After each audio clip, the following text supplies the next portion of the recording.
Bueno, muy bien, queridos amigos, la agenda política en la Argentina y particularmente la tensión que hay muy instalada entre el gobierno, el poder ejecutivo, los sectores que responden a Cristina Kirchner, el enfrentamiento que hay con la justicia, está llegando ya a niveles, bueno, cada vez más preocupantes, lejos de salir a calmar, digamos, los ánimos. Parecería que hay un sector del gobierno que lo que quiere es cada vez que haya más enfrentamiento, y lo que estamos viendo es que es el propio presidente Alberto Fernández el que ahora de nuevo, en alguna medida, se ha colocado al frente del ataque nada menos que a la Corte Suprema de Justicia y particularmente a la figura del presidente de la Corte, Horacio Rosati, ¿verdad? Han aparecido en las últimas horas algunos chats privados sobre un asesor del presidente de la Corte, para obviamente cuestionar el trabajo independiente de la justicia. Y la novedad que nos enteramos el fin de semana es que ahora es el presidente de la Nación el que va a impulsar nada menos que el juicio político al presidente de la Corte. En términos prácticos, la mayoría de los observadores supone que esto no va a prosperar, pero la realidad que el mismo trámite de todo este conflicto, y bueno, enrarece cada vez más el clima político. Es muy difícil que se abran las sesiones extraordinarias en el Congreso en este clima. Hay leyes económicas que obviamente están esperando sanción. Y bueno, y por cierto, desde el punto de vista jurídico, bueno, una vez más, la máxima autoridad política del país no quiere reconocer los principios básicos de la Constitución, que es básicamente la división de los poderes, con el argumento de que es la Corte la que se mete en el gobierno, cuando simplemente la Corte tuvo que fallar en una controversia, y que para eso está la justicia. Bueno, está el doctor Daniel Sapsay, a quien habitualmente convocamos para tratar de clarificar, tanto en términos institucionales, constitucionales y también políticos, esta situación. Tiene la gentileza de estar esperándonos en línea y es un gran amigo de este programa. Daniel, un abrazo muy grande, muy feliz año nuevo. Te saludamos todos aquí en el programa de Marcelo Longobardi. Willy Cogan, ¿cómo estás? Igualmente, Willy, un placer escucharte. Feliz año para todos, para vos y el equipo. Siempre es un gusto hablar con ustedes. Bueno, te queremos escuchar un poco a vos. ¿Cómo ves esta? Yo no sé si esto es una novedad o si esto se veía venir, pero ¿cómo estás calificando todas estas novedades de este fin de semana del año nuevo, digamos? Mira, esto se inserta en un proceso que viene de hace mucho tiempo, que tiene que ver también con el ADN del kirchnerismo, que es el no respeto a la división de los poderes, y sobre todo la molestia cuando el Poder Judicial hace su rol, hace su papel de poder contramayoritario, y precisamente lo que hace es dejar sin efecto aquellas decisiones del poder político que afectan derechos y garantías reconocidos en la Constitución. Esto es una nota, lamentablemente, que vemos muy repetida. Ahora ya acude al máximo paso, quiere remover al presidente de la Corte Suprema.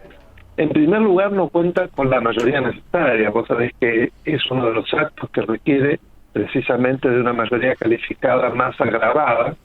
Se trata de 2 etapas.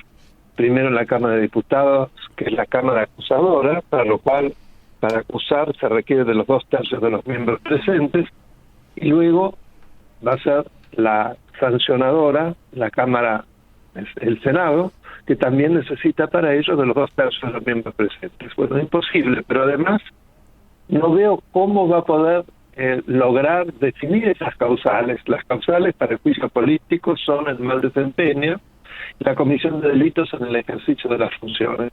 Y no veo precisamente que se reúna ninguna de las dos posibilidades. Al contrario, para mí es un miembro de la Corte Suprema, con toda la Corte Suprema tan sumamente digna e independiente.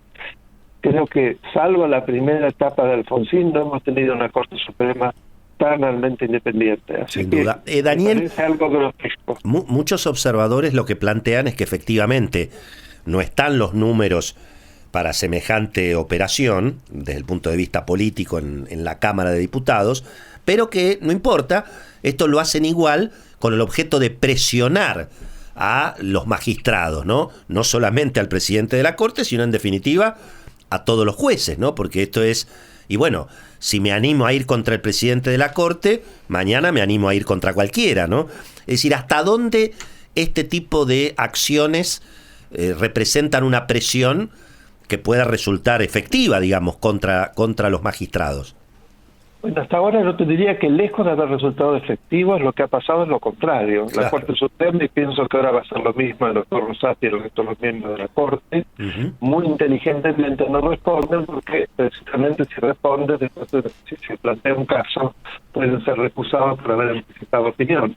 Así que por eso es bueno que esta audiencia lo sepa. Por eso no responden, no por un problema de falta de coraje, digamos. No, bueno, en todo caso el coraje está escrito en la sentencia, ¿no? De todas maneras. Exactamente, los jueces hablan por sus sentencias, lo que no implica que hoy en día, pedagógicamente, es bueno cuando los jueces y también los ministros de la Corte explican sus fallos, pero una vez dictados. Yo veo una situación lamentable de todos modos, porque una presidencia tan absolutamente deslucida, para decirlo elegantemente, que ya hacia la conclusión, porque ya ha iniciado el último año de su gobierno, siga cayendo en semejantes exabruptos, en desconocer el ABC de lo que es el fundamento de la democracia, sinceramente como argentino me da una gran tristeza.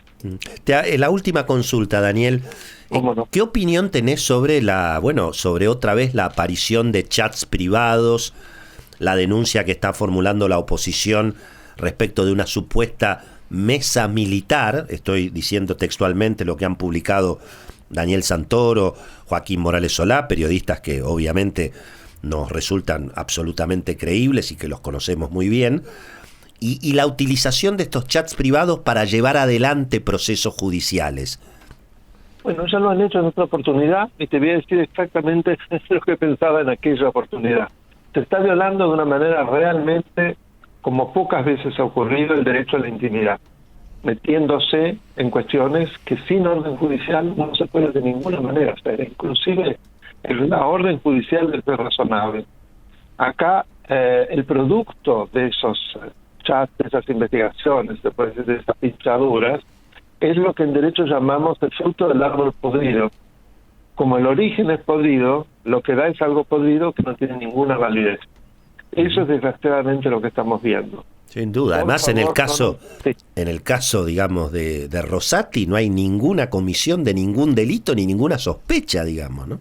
De nada, cualquier cosa, habría algo en relación a un colaborador, pero ¿qué tiene que ver esto con lo otro? Pero aparte vuelvo a lo mismo, esas pinchaduras, el producto de esas pinchaduras deben ser rápidamente rechazados por lo anterior. Si no, los argentinos ya no tenemos ningún espacio de privacidad.